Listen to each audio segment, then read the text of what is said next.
For 10 years, my world has been a canvas of shadows, not the kind of shadows that shift with the sun or dance with the wind, but a heavy, unyielding darkness that swallowed everything I loved. My name is Serafina Holt, and I'm 70 now, though the years feel less like a number and more like a weight. Once, I was a painter, my hands coaxing the wild blues and golds of Cape Cod's shores onto canvas. My landscapes hung in galleries from Boston to Provincetown. People said my work captured the soul of the sea. But then the world faded, first in patches, then completely, as macular degeneration stole my sight. My home, a white clapboard cottage perched on the edge of Cape Cod, used to hum with life.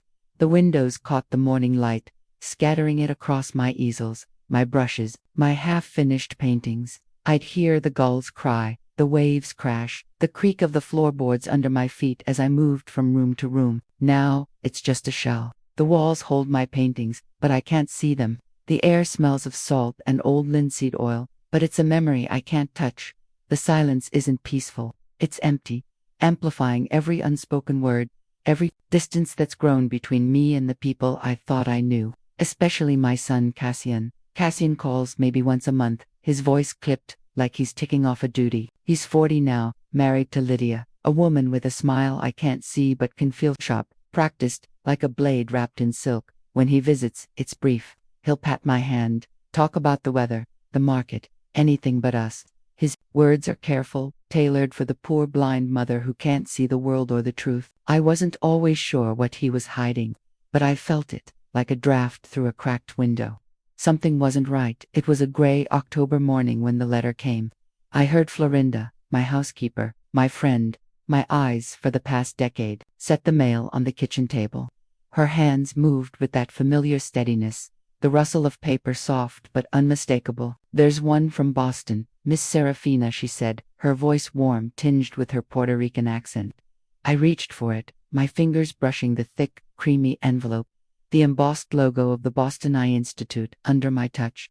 I didn't need to see it to know what it was. I asked Florinda to read it. Her voice trembled as she spoke. An experimental gene therapy, a 75% chance to restore my vision, maybe fully, maybe just enough to see shapes, colors, faces. The appointment was set for November 3rd, 8 a.m. Dr. Ellison and his team were ready. I folded the letter carefully, my hands steady but my heart unsteady. Part of me wanted to tear it up.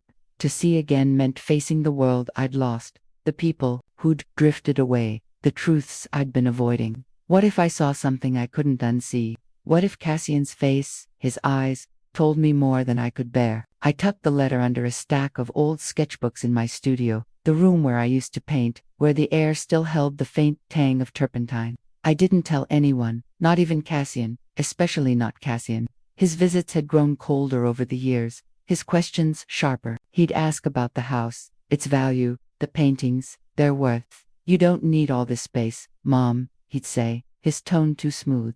"Maybe it's time to simplify, sell the cottage, let us manage things." Lydia would nod, her silence louder than words. I couldn't see their faces, but I could feel their calculations, like vultures circling a thing they thought was already gone. I needed to know, without the performance, without the softened words they used for the blind old woman. I needed to see what they were doing when they thought I wasn't watching. I needed to see my son, not the version he showed me, but the man he'd become. The letter sat in that drawer, a secret heavier than the darkness itself. In a week, I'd face the light again, and maybe, just maybe, I'd see the truth. That night, after tucking the letter away, I sat in the living room, the sea's rhythm faint through the open window. The darkness wasn't just in my eyes anymore. It had settled into my bones, into the spaces where trust used to live. I'd always thought losing my sight was the worst thing that could happen, but losing my son Cassian, piece by piece, was a different kind of blindness, one I couldn't name until now. I made up my mind before the gulls started their morning calls. I'd go through with the gene therapy, not just to see the ocean again, or the colors of my old paintings, but to see him, Cassian, my boy, who used to sit at my feet, sketching lopsided boats while I painted the horizon. Somewhere along the way, he'd changed, or maybe I'd missed it, blinded long before my eyes failed. His voice, sharp and businesslike now, carried a weight I didn't recognize. I needed to know what was behind it. and I needed to see it without him knowing. I told Florinda the next morning. She was in the kitchen, her hands moving with that quiet grace, chopping herbs for the stew she always made when the air turned crisp. The smell of rosemary and thyme filled the room, grounding me. Florinda had been with me for 20 years. Through the gallery openings, my husband's passing, the slow fade of my vision. She was more than a housekeeper, she was my anchor, my eyes when I had none. I waited until she set the knife down, the soft clink of it against the counter like a signal. Florinda, I said, my voice low, as if the walls might hear. I'm going to Boston for the treatment next week. Her hands stopped. I couldn't see her face, but I felt the air shift, the way it does when someone's holding their breath. Miss Serafina, she whispered, her voice trembling, with something like hope. You mean, you might see again? I nodded, my fingers tracing the edge of the table, worn smooth by years of touch. Maybe. The doctors say there's a good chance, but I need you to promise me something. Paused, letting the words settle. No one can know, not Cassian, not Lydia, no one. She was quiet for a long moment.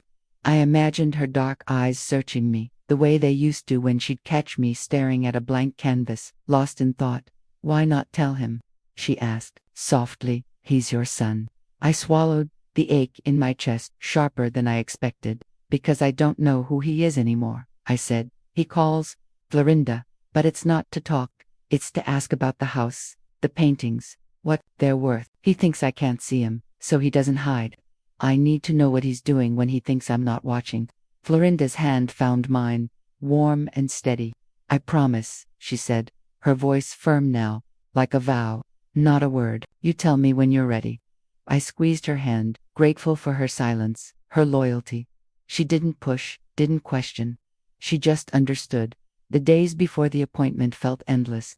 I moved through the house like a ghost, my fingers brushing the frames of paintings I couldn't see, their textures familiar but distant. I thought about Cassian as a boy, his laughter bright as the Cape Cod sun, his small hands smudged with charcoal as he tried to copy my work. Back then, he'd talk about painting the world with me, but after he married Lydia, something shifted. His visits grew shorter, his questions sharper. This place is too much for you, Mom, he'd say, his tone too smooth, like he'd rehearsed it. The paintings, they're just sitting here. We could sell a few, set you up somewhere smaller.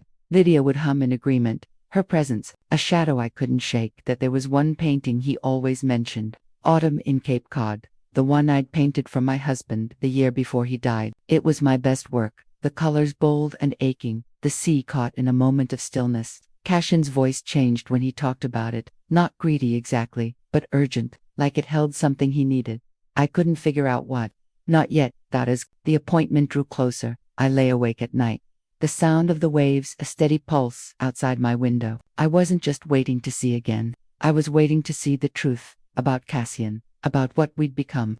And deep down, I was afraid of what I'd find. The week before the treatment crawled by, each day heavy with waiting. The Cape Cod wind carried a chill now, rattling the windows of my cottage, whispering secrets I couldn't yet hear. I moved through the house with purpose, my fingers tracing the familiar edges of furniture, the frames of paintings I hadn't seen in a decade. I was preparing, not just for the possibility of sight, but for what I might uncover about Cassian, my son, the boy who once drew lopsided sailboats at my feet, now a stranger whose voice cut like a blade. Cassian and Lydia arrived that Friday evening. Just as the sun was sinking into the sea, I heard the crunch of their car on the gravel drive, the sharp click of Lydia's heels on the porch. Florinda opened the door, her greeting warm but measured, the way she always was with them. I sat in the living room, my hands folded in my lap, my cane resting against the armchair prop I'd learned to wield like a shield.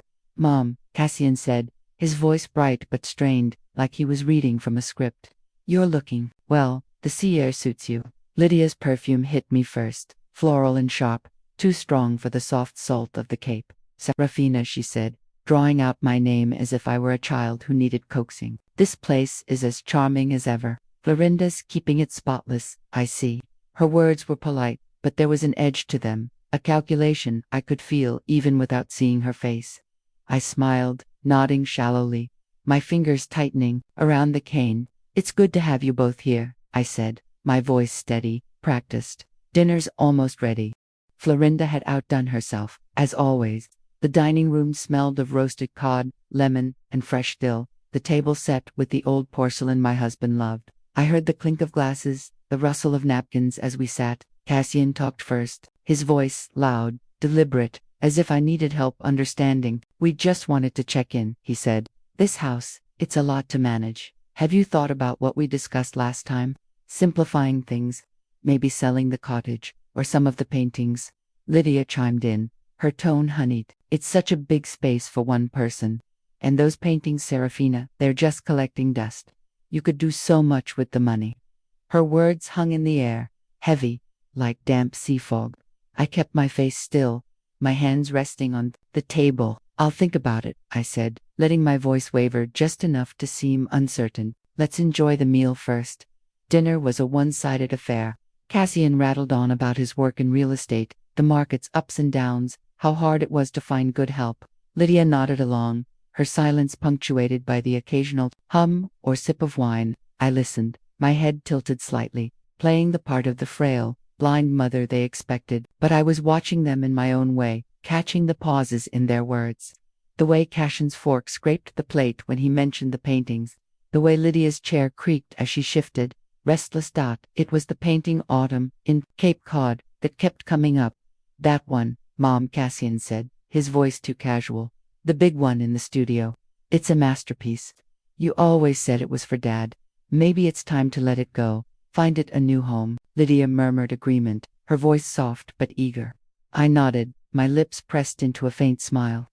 "Maybe," I said, letting the word linger, but inside, my heart tightened.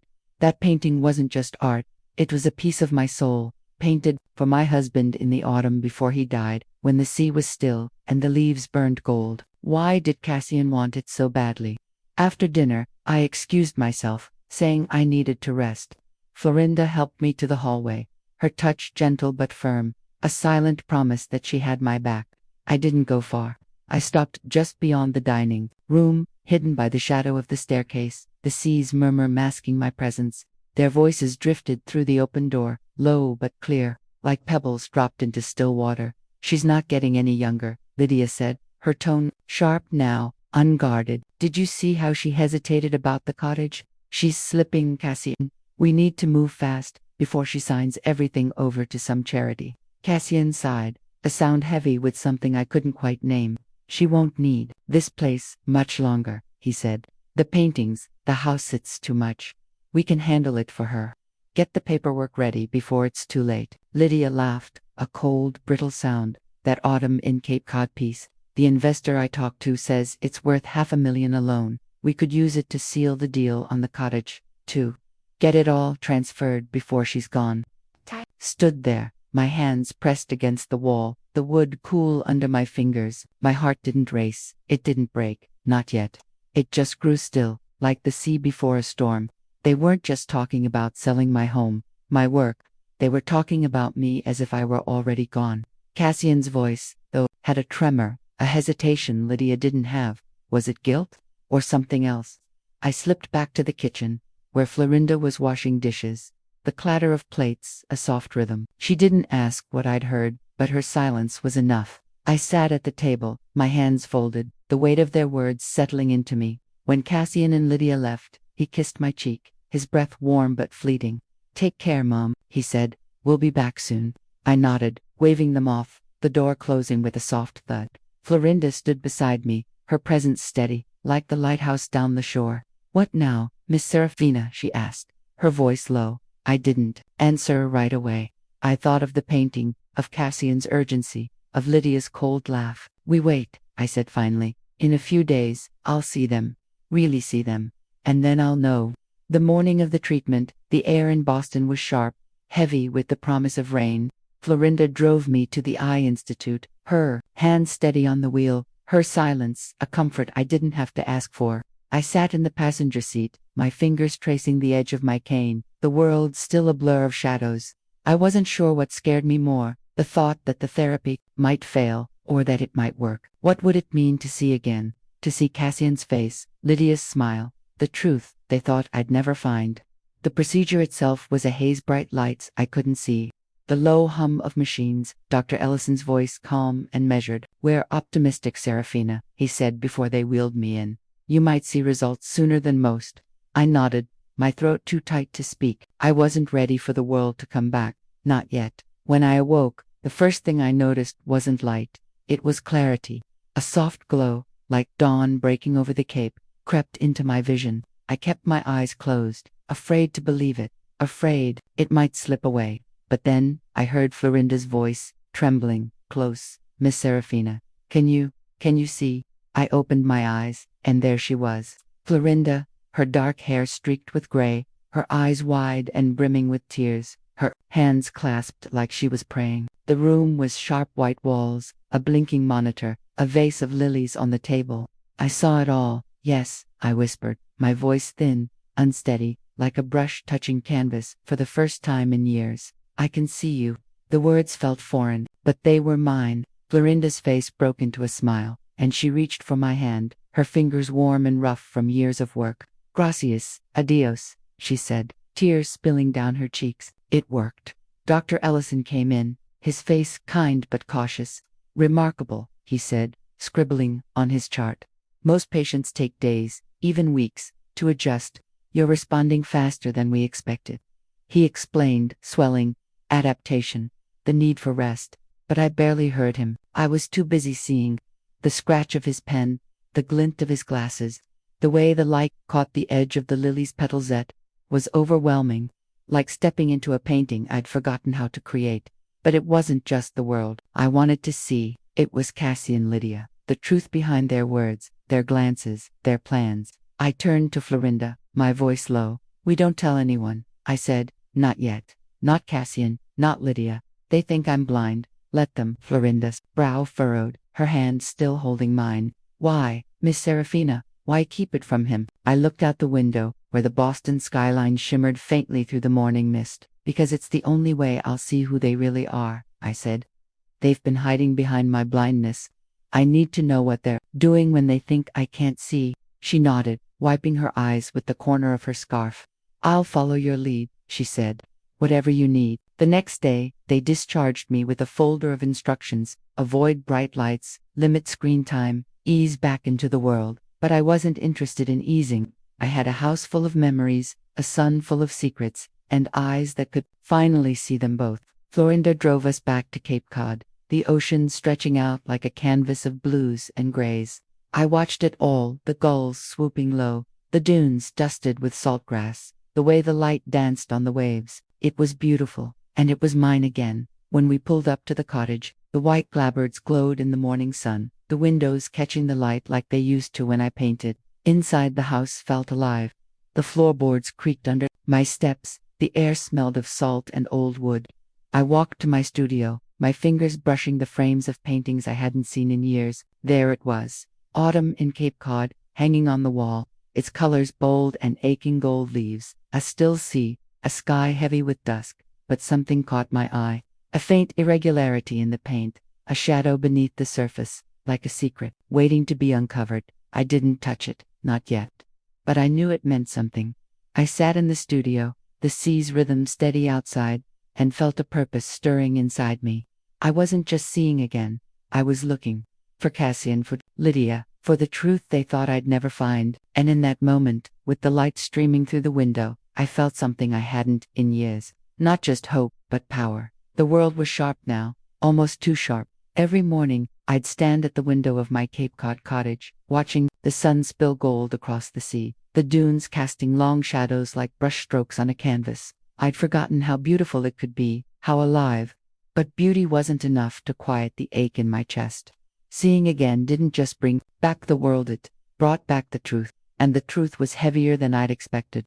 I kept my secret close, letting Cassian and Lydia believe I was still blind. Florinda played along, her eyes sharp with understanding, her hands steady as she handed me my cane or guided me through the house for their benefit. I moved carefully, my steps deliberate, my face blank, but my eyes were everywhere. I watched them during their visits, the way Lydia's fingers lingered on the frames of my paintings, the way Cassian's gaze darted to the studio door, where Autumn, in Cape Cod, hung. There was something about that painting, something they wanted, and I was determined to find out what. They came by again, a few days after I returned from Boston. The air was crisp, the kind of autumn chill that made the sea smell sharper. I heard their car pull up, the gravel crunching under the tires, and I sat in the living room, my cane across my lap, playing the part they expected. Cashin's voice was bright, too bright, like a salesman pitching a deal. "Mom, you're looking good," he said, his hand brushing my shoulder, a gesture more habit than affection. Lydia's heels clicked on the hardwood, her perfume sharp, as ever. "This place is so cozy," she said, her voice dripping with sweetness. "But it's a lot to keep up, isn't it?" I nodded, keeping my face soft, my eyes unfocused. "It's home," I said simply, letting the words hang. They didn't press, not right away. Over dinner, Cassian talked about his latest real estate project, how the market was booming, how they were thinking of helping me manage my assets. Lydia chimed in, her tone careful. "Your painting, Serafina, they're worth so much now, especially that one in the studio. Autumn in Cape Cod, it's a treasure. Maybe it's time to let it go, share it with the world." I tilted my head, as if considering, but my hands tightened around my napkin. "Maybe," I said, my voice soft, unsteady. "I'll think about it." Cashin's chair creaked, a small sound, but I caught it. Relief, maybe, or anticipation. I wasn't sure yet. After dinner, I excused myself, saying I was tired. Florinda helped me to the hallway, her touch light but firm, a silent signal that she knew what I was doing. I didn't go far. I stopped just beyond the dining room, hidden by the shadow of the staircase. The sea's murmur, a soft cover for my presence. Their voices drifted through the open door, low and unguarded, like they thought the house was theirs already. "She's not going to fight us," Lydia said, her voice sharp now, no trace of sweetness. "Did you see how she dodged the question about the painting? She doesn't even know what she has anymore." Cassian's voice was quieter, hesitant. "It's not just the painting. The house, the land, it's worth millions. The investor I talked to wants the whole package. If we move fast, we can get it all transferred before she—" He trailed off, and I felt my breath catch. "Before she, what, dies?" Lydia laughed, a cold, cutting sound. "That Autumn in Cape Cod is the key. The gallery in Boston said it could fetch $500,000, maybe more. We need to get it out of here before she starts asking questions." Cassian didn't respond right away. I heard the clink of a glass, the shift of his weight. "I'm working on it," he said finally, "but we need to be careful. She's not as out of it as you think." I stood there, my hands pressed against the wall, the wood cool and solid under my fingers. My heart didn't race. It sank, heavy and slow, like a stone dropping into the sea. They weren't just planning to sell my home, my work. They'd already started.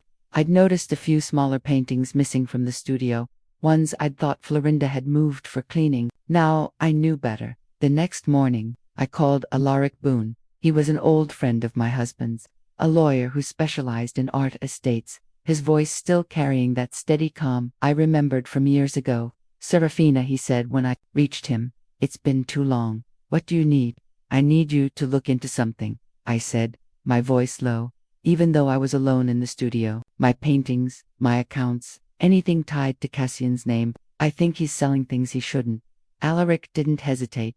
"Understood," he said. "I'll start today. Send me what you have." I hung up, my eyes drifting to Autumn in Cape Cod. The painting was as vivid as the day I'd finished it. The sea caught in a moment of stillness, the leaves burning gold against the sky. But that irregularity, I'd noticed the shadow beneath the paint nag. At me, I stepped closer, my fingers hovering over the canvas. There was something there, something hidden. I called Alaric back.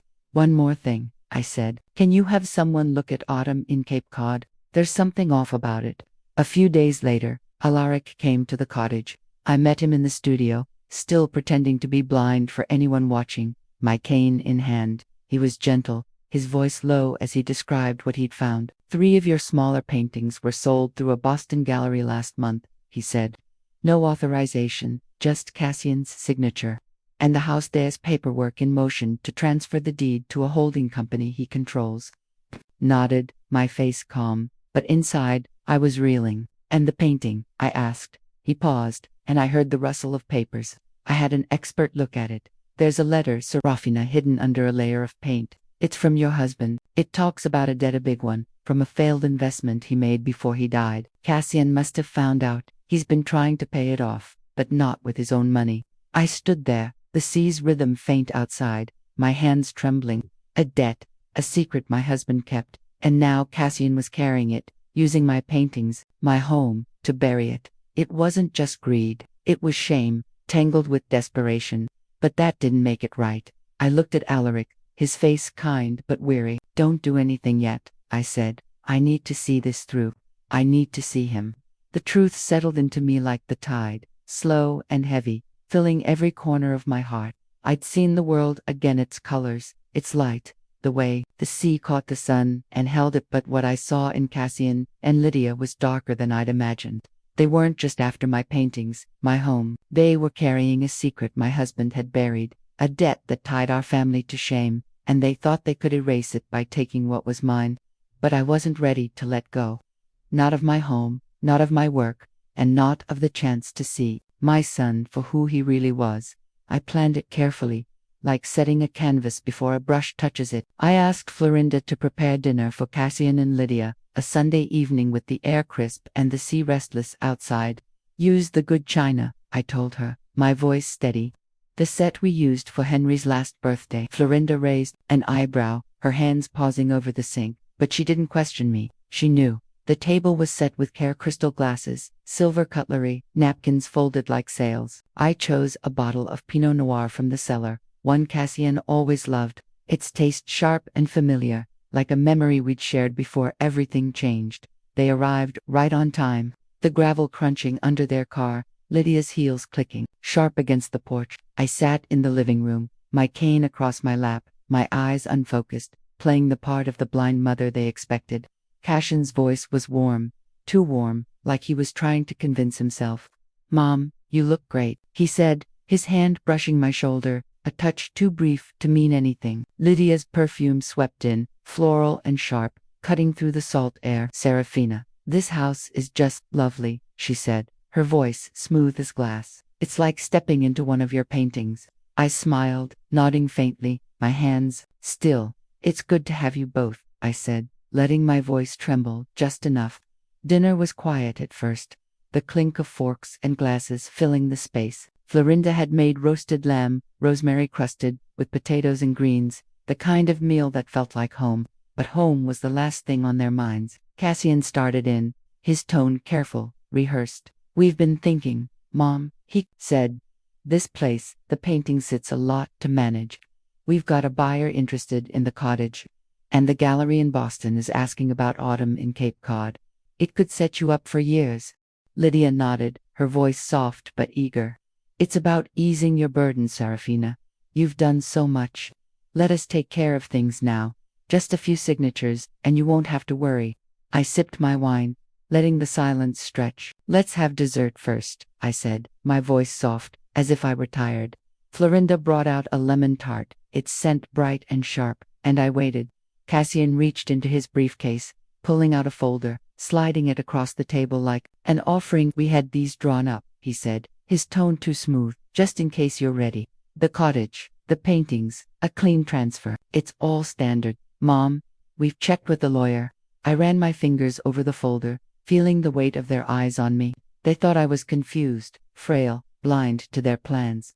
I looked up, my gaze steady, and spoke, my voice clear, unshaken. "Why the rush to sell what isn't yours?" Cassian froze, his mouth half open, no sound coming out. Lydia's hand jerked, her wine glass tipping, shattering across the table, the red liquid pooling like blood.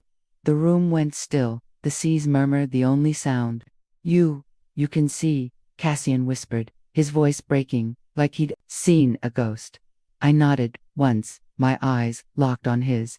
"For 2 weeks now," I said. "I've seen everything. Your glances, your papers, the way you've been selling my paintings behind my back. I've seen it all." Lydia fumbled with the napkin, her face pale, avoiding my gaze. Cassian's shoulders sagged, his eyes wide, searching mine. "Mom, it's not what you think," he said, his voice cracking. "I was trying to protect me," I cut in, my voice calm but sharp. "Or protect yourself." I pushed the folder aside and stood, my cane forgotten. "I know about the debt. Cassian, the one your father left. The letter in autumn in Cape Cod. I found it. You've been selling my work to pay it off, haven't you? Using my home, my life, to clean up his mess. Cassian flinched, his face crumpling. Lydia opened her mouth, but I turned to her, my gaze steady. And you, I said, you pushed him, called me a burden, laughed about my blindness. You thought I'd never know. She shook her head, stammering. Serafina, this is a misunderstanding. We were just trying to help enough, I said, my voice final. The doorbell rang, and Florinda glanced at me from the hallway. I nodded. Let him in. Alaric Boone stepped into the dining room, his briefcase in hand, his face weary but resolute. He nodded politely at Cassian and Lydia, who stood frozen, like statues caught in a storm. I brought the files, Alaric said, setting them on the table. I pushed the dessert plates aside and opened the first folder. For 2 weeks, I've watched you, I said, my voice steady. I've seen every move, every lie. Alaric confirmed the rest. You've sold 3 of my paintings, Cassian forged. My signature, moved $200,000 through accounts disguised as maintenance fees. And you were ready to sell this house, my home, to cover a debt you thought I'd never understand. Cassian's voice broke. I didn't want you to know, he said, tears in his eyes. Dad's debt's been hanging over us for years. I thought I could fix it, keep his name clean. I didn't mean for it to go this far. I looked at him, my son, the boy I'd carried through fevers and dreams, the man who'd betrayed me. You thought my blindness was permission, I said softly. You were wrong. I turned to Alaric. Show them. He opened another folder. The new will. This is the amended version, I said. Cassian is removed from all control. The paintings, the house, they'll go to a trust for a community art program, for kids who can't afford it. My legacy isn't yours to sell. Cassian's shoulders slumped, his face empty, not angry, just lost. You're cutting me out, he whispered. No, I said, my voice softer now, aching. You did that yourself. I turned to Flo, who stood quietly with their coats. Let them go, I said. They've taken enough. The door closed behind them, Lydia's heels clicking sharp against the floor, like the end of a sentence. The house was quiet, but it wasn't empty, not anymore. The door closed behind Cassian and Lydia, and the silence that followed wasn't heavy, it wasn't empty, it was clean, like the air after a storm sweeps through Cape Cod, leaving the sea calm and the sky clear. I stood in the dining room, the shattered wine glass still pooling red on the table, the scent of lemon tart lingering. Florinda moved quietly, gathering the plates, her eyes watching me, waiting to see if I'd break. I didn't. For the first time in years, I felt whole. The days that followed were soft, like the light that spills over the dunes at dawn. I moved through the cottage as if seeing it for the first time. The white clapboards glowed in the morning sun, the windows caught the sea's reflection, and every room held a memory I could finally touch again. The creak of the floorboards, the faint squeak of a drawer, the way the light danced on the walls, it was all alive, and so was I. My hands, once steady only with a cane, itched to hold a brush again. I wasn't sure I still could, not after 10 years of darkness, but the urge was there, pulling me like the tide. One afternoon, I found myself in the studio. The air smelled of linseed oil and salt, the same as it had when I painted Autumn in Cape Cod for Henry. I stood before the easel, untouched since his death, the canvas blank but waiting. I lifted a brush, my fingers trembling, and dipped it in paint cerulean blue, the color of the sea, on a clear day. The first stroke was hesitant, a shaky line across the canvas. Then, another, bolder, smoother. I painted for hours, not perfectly, not like before, but with a rawness I'd never dared to show. The sea, the dunes, the light they poured out of me, and with them, the weight I'd carried for so long. I cried as I painted, not from grief, but from release. I was alive again. Weeks passed, each one quieter in the best way. I walked the Cape Cod shores in the early mornings, seeing the world. I'd missed the gulls, swooping low, the foam curling over the sand, the newspaper cart rattling down the street. Life, once a distant hum, felt like an invitation now.